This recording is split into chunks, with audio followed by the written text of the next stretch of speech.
Mən sizə həqiqəti demək istəyirəm. Həqiqəti demək istəyirəm. Bütün bunlar cəfəngiyatdır. Dünyanın ən böyük cəfəngiyatı. Siz hamınız bütün dövrlərin saxta vədlər və mənasız iddialar üzrə çempionundan qorxursuz. Dindən. Bu barədə fikirləşin. Din insanı məcbur eləyir ki, orada, göylərdə hansısa görünməz insanın olduğunu düşünsün. O insan hər gün və hər dəqiqə sizi istəyir. Bu görünməz insanda sizə icazə verilən və verilməyən şeylərin siyahısı var. Əgər bu siyahıdakı 10 şeydən birini eləsəz, xüsusi yerə düşəcəksiniz. Orada alov, tüstü, isti, əzab və əziyyətlər var. O sizi ora göndərəcək ki, əzab çəkəsiz, yanasız, boğulasız, daim çığırasız. Amma o sizi sevir.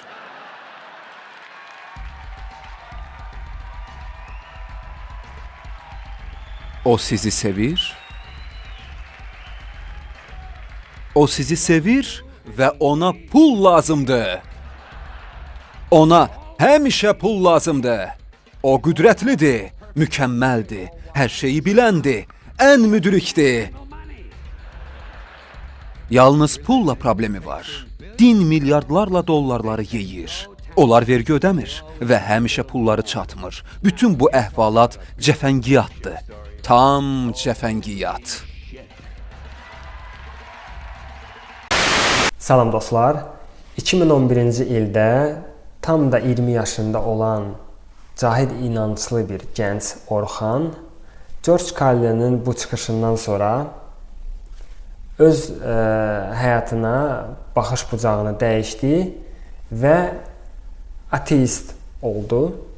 Təbii ki, bu bir neçə dəqiqənin içində baş vermədi. Bundan öncə yavaş-yavaş bəzi kitablar başlayırdı öyrətməyə, daha yaxşı düşünməyə. Çünki cahil inanclıq dövründə sadəcə bir boş-boşuna inanmaq var idi. Boş-boşuna nələrsə təkrarlamaq var idi. Birilərini cəhənnəmə, birilərini cənnətə göndərmək bir yanaşma var idi. Amma boşluq idi, burada boşluq idi. Bilmədən, eləmədən, ona görə də bir konkret olan bir şeylərə bəzən cavab verə bilmirdin. Deyirdin ki, get oxu, biləcəksən. Halbuki heç özün oxumamısan. George Carlin, daha sonra Zamanın Ruhu filmi məni tənqidi düşüncəyə öyrətdilər. Bunun üçün çox-çox təşəkkür edirəm, minnətdaram və o zamandan daha sonra düz 10 ilə yaxın ateist oldum və başladım gözə görünməz bir varlıqla mübarizə aparmağa. Həyatda nə baş verirsə, bayaqdan əgər məsələn, mənim nəsə bir ümidlərim var idisə, bir gözləntilərim var idisə, zülm və əziyyət çəkirdimsə, həyatı mənfi görürdümsə, ağ-qara tonlarda görürdümsə, içimdə saxlayırdım sualları, ifadə eləmirdim, deyirdim ki, yaxşı olar, deyirdim ki, bax, cənnətə düşəcəyik və təsəllini başqalarını, yaxşı yaşayanları pis deməklə təsəlli tapırdım özümə, rahatlıq tapırdım özümə. İndi isə ateist olduğum zaman təsəllini başlayırdım başqalarını öyrətməyə, şuurlu yanaşmağa güya. Yəni mən öz hekayəmi danışıram, göstərəm ki, necə bu proses baş verir. Və göstərirəm ki, çox önəmlidir tənqidi düşüncə, sorğulamaq, suallar. Həmən dövrdə təbii ki, sən başlayırsan açıq-aydın deməyə ki, bəs niyə Afrikada insanlar acından ölür? Əgər Allah varsa, bəs niyə uşaqları valideynlərinin əlindən alırlar? Əgər Allah varsa, niyə manyaklar var? Niyə bax belə pis insanlar var? Niyə onlar yaxşı yaşayırlar? Niyə bax yaxşı insanlar kasıbdılar? Acından ölürlər, yəni zülmlə və əziyyətlə. Nədən ümumiyyətlə bütün bu konsept, nəyə lazımdır bütün bu şey? Və nəyə inanırsan sən? Çox önəmli bir məsələ. Çünki inanmamaq deyilən bir şey insanda yoxdur elə bir funksiya. İnsan mütləqi şəkildə daimi olaraq nəyəsə inanır. Nəyə inanırsan?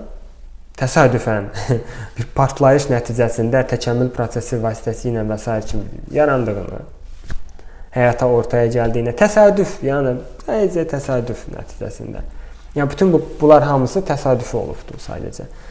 Hə, və rast ki artıq mən varam, nədir? Eqom var mənim. Mən artıq mənəm. Heç kimə də güvənmirəm. Nəyəsə də olursa mənə mütləq sübutunu gətirin onun. Gözümlə görüm, gözümlə görmədiyim bir şeyə, qulağımla eşitmədiyim bir şeyə inanmıram. Ancaq və ancaq bu şəkildə bu baş verməlidir. Və yaxud da mənə hansısa bir aparatlar onu göstərsinlər. O zaman ola bilər ki, hə, inanam. Məsələn, külək olsun və sair kimi bir şeylər olsun da. Biz artıq havanı artıq proqnozunu bilirik də, yəni nə var, nə yox. Kimə, nəyə inanam? Biz mükəmməl bir varlıqlarıq, yəni hansılar boş durduq yerdə təsadüfi nəticədə yarandılar. Nə danışırsanız? Bu dövr belə, yəni başqaları da əgər inanırlarsa, bir tərəfdən yaxşı xüsusiyyətlər, yaxşı kачествоlar var orada, hansılarını götürürsən. Digər tərəfdən də bu lağlağı formasına çevrilir, bu mübarizəyə çevrilir və heç nəyə dəyişmir açıq aydın. Yəni heç nəyə. Nə dəyişir ki? Heç nə. Heç nə dəyişmir. Nə mənası olur ki həyatının? Heç nə. Sadəcə yaşayıram da özüm üçün. Всё. Sonunda da qurtların qidası olacam, всё. Qutarıb gedəcək. Amma məsələ orasındadır ki, sən bir axtarışdasan axı. İstər-istəməz bir axtarışdasan. Nəsə daxilən səni narahat edir. Nəsə bir beynini sakitləşdirmək üçün sənə nələrsə verilir. Amma ruhun, qəlbin hələ tam da sakitləşməyibdir. Və hardasa 8-ci ildə falan mənim sağlamlığımla bağlı problemlərim var idi. Mən bu tənqidi düşüncənin köməkliyi ilə yeri gəlmişkən başa düşdüm ki, daha boş-boş həkimlərə inanmaq, onlara pul tökmək, onların mazlarından, onların dərmanlarından istifadə etmək üçün bir yanaşma artıq uyğun deyil. Mən nəyisə dəyişməliyəm həyatımda. Bax bu şəxs, bu ego, bu artıq yəni həyatım mənim əlimdədir. Kiminsə yox, kimsə məni idarə eləmir və s. Bunun səbəbi nə? Çox təşəkkür edirəm bu yanaşmaya. Başladım araşdırmağa. Dedim ki, bu belə davam eləyə bilməz də. Mən yaşamaq istəyirəm hələ. Və başladım araşdırmağa. Araşdırmalarım məni nəyə gətirdi? Qida dəyişməyimə gətirdi. Yəni qidamı dəyişdim. Bunun üçün də biologiya, biokimiya başladım öyrənməyə. Fizika, bədənin hərəkətləri və s. kimi bir yanaşma. O üçün elmə üst tutdum təbii ki. Mənə ancaq bu şəkildə nəsə gələ bilərdi. Başqa cür mən qəbul eləməzdim. Və həmən dövrlərdə artıq yavaş-yavaş naturopatiya kitabları falan yavaş-yavaş başlayırdın anlamağa ki, sən təbiətin bir parçasısan və təbiətin bir qanunları vardır.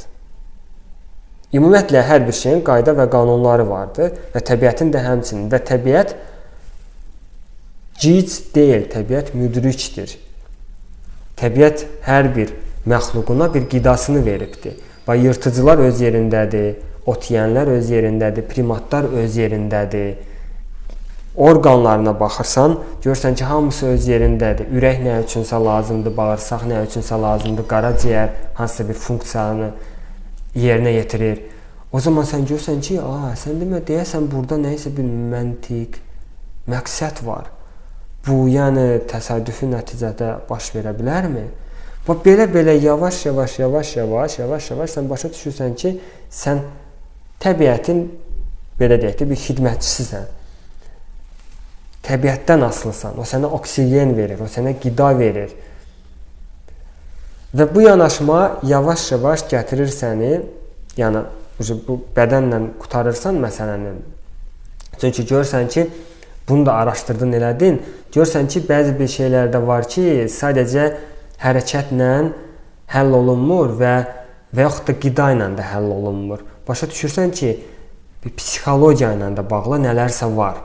görürsən ki, bir psixoloji yanaşma, görürsən ki, öyrənirsən də bunların yanında başlayır da bu da yavaş-yavaş gəlməyə. Çünki məsələn pul mövzusunu başlayırsan araşdırmağa, görürsən ki, orada enerji haqqında danışırlar, orada uşaqlıq travmalarına gedirlər, orada başlayır psixologiya, splaşna psixologiya. Görürsən ki, psixologiyadır bu hamısı.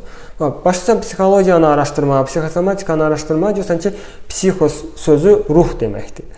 Ümumiyyətlə beyinlə bağlı deyil məsələ, ancaq ümumiyyətlə yəni ruhla bağlıdır. Araşdırırsan, bunu da başlayırsan oxumağa, eləməyə, karma, karmik borcların, yəni uşaqlıq travmalar, yeridilmiş bir şeylər, qurğular, stereotiplər, inanclar, ruh, Allah, onun bir parçasısan, bir absolutun.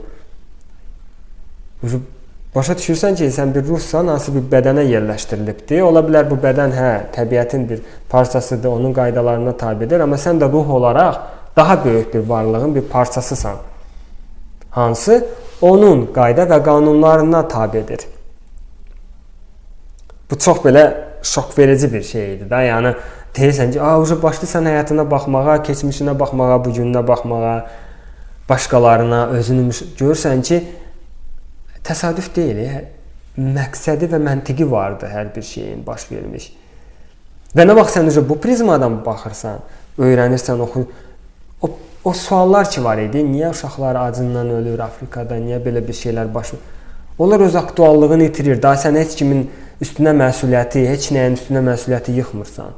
Daha sən başa düşürsən ki, ümumiyyətlə bu sənin, yəni həmən zamanlar öz üstündən hansısa məsuliyyəti götürürdün, öz həyatından hansısa bir məsuliyyəti götürürdün. Anlayırsan ki, bu bir bizim beynimizə yeridilmiş obraz deyil, hansı yaradıcı var, buludlarda oturubdu bir baba formasında, hansı səni izləyir hər dəqiqə, hər saniyə və niday box nəyisə eləyərsən, nito bir hərəkət, səni dərhal cəhənnəmə göndərəcək. Amma bir tərəfdən də yalandan uydurmalarla səni sevir, güya səni çağırır ki, gətirəsən, bax onu məscidlərə falan pul verəsən, sənə deyir ki, bax gündə falan bir şeylər eləməlisən və sən borclu, səni günahkar hiss etməyə özünü vadar eləyir. Anlayırsan ki, bunlar hamısı sadəcə stereotiplərdir və bir çox ateistlər, içimən qarışıq, bu obrazla mübarizə aparırdıq illərlə. Bu obraz yoxdur. Çünki bu obraz boş yeridilmədir, cahil inanclı biriləri tərəfindən. Anlayırsan, o qədər bir partlayış olur. Sən başa düşürsən ki, yəni hər şey belə deyil, bu şəkildə deyil. Və o zaman artıq anlayırsan ki, bax hər şey həqiqətən də inanmaqdan asılıdır, inancdan asılıdır. Çünki bu tərəfdə nə arar? Bu tərəfdə inanır da, bu tərəfdə inanır ki, o yoxdur.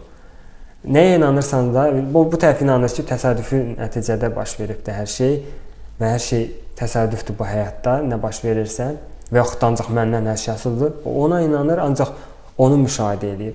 Bu bir tərəfdə əgər cahil yanaşmadırsa, inanır ki, yəni mən bilmirəm, heç nə, mənlik bir şey yoxdur, içində saxlayır nələrsə, bir çox sualları.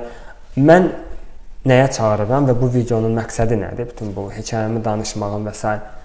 Mütləqi şəkildə sorğulamağa, sual verməyə, bilmədiyim bir şeyi axtarmağa, öyrənməyə, cahil yanaşmamaq. Fərqi yoxdur bu tərəf ya bu biri tərəf, əsas o ki, cahil yanaşma olmasın. Çünki fərqi nədir ki, sən əgər adın inanclıdırsa, cahil yanaşırsansa buna, əgər yuxarıdan aşağı başqalarına baxırsansa, əgər içində bir etirazlar, narazılıqlar varsa, güvən yoxdursa, əgər aqressiya ilə yaşayırsansa, qınaqla yaşayırsansa, niyə bax başqaları bu yanaşma ilə irəli gedə bilməyəcəksən.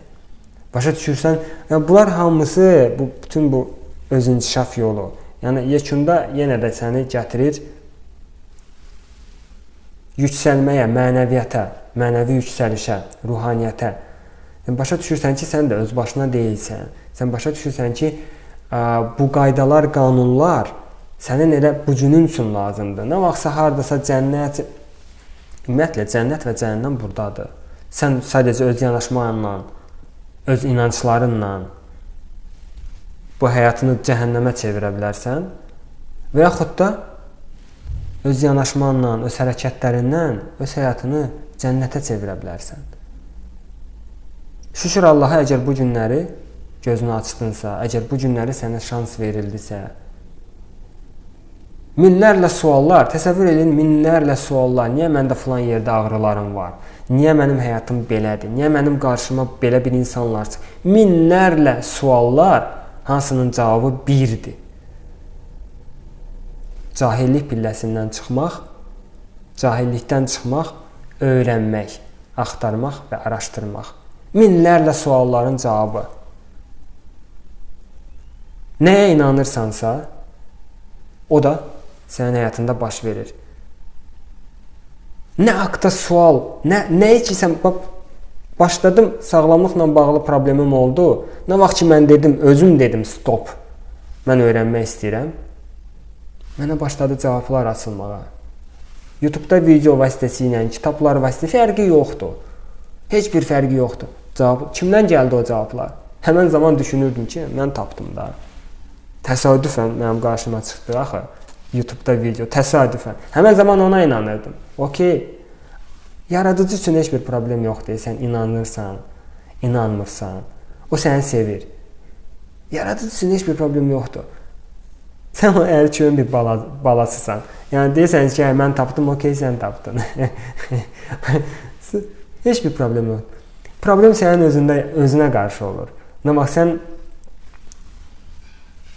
başlayırsan o negativ emosiyalarla yaşamağa, fərqi yoxdur, bu bir tərəfdə olsan belə, negativ emosiyalarla yaşayırsansa, məyusluq, ümidsizlik, narazılıq, naşükürlük, nakorluq, içində o aqressiya, o zaman sən özün sanki onun işığından özünü məhrum eləyirsən. O daimi olaraq paylaşır səndən işıqdır. Sən inanırsansa ki, əgər İnanırsansa ki, yox, burada bu məmurlar qoymayacaq mən rahat yaşayam və yaxud da polislər gələcək məni soxacaqlar harasa, bunu da yaşayarsan. İtibarsızlıq, insanlara güvən yox, insanlar satqındılar və s. Fərqi nədir sən bu bir tərəfdəsən və bu bir tərəfdəsən? Heç bir fərqi yoxdur. Kimsə deyə bilər ki, özünü elə proqramlayırsan, beynini elə olsun elə. Fərqi nədir ki? Bunu necə adlandırırsınızsa heç bir fərqi yoxdur. Əsas odur ki, bu işləyir. O zaman əgər bu işləyirsə, nədən müsbət bir şeylərə inanmayasan ki? Nədən müsbət bir şeylərə özünü proqramlamayasan ki? Kiməsə bunun üçün Allah lazım deyilsə, okey, onun üçün olmasın. Mənası varsa elə birisinin həyatının, okey olsun. Özü üçün yaşamaq, nə bilim, yekunda o biri tərəfdə heç nə yoxdur və yaxud da sonra işinə davam eləmirsə və yaxud da nəsə özü üçün bir məna tapdısa, başqalarını ayıltmaq fərqi yoxdur. Hər kəs xidmətini göstərir, bildiyi kimi. Əsas odur ki, bu pozitivlikdən olsun, bu müsbət olsun, budur.